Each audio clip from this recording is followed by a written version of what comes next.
Oh, seahorse nga oh. Dadalito patang ito gagadanin yung isda. Siya seahorse yun? Eh, baka isang klase lang siya ng isda. Ito yung panghuli oh. Patingin naman daw ano yun.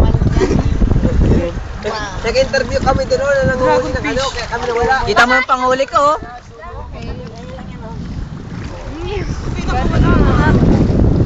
Ginaganyan oh. Oh. Masyado man din eh. Nanguhuli silang animama doon na. Tagina yan. Teka, yung pilit tayo. Walang ko na dito yung isda.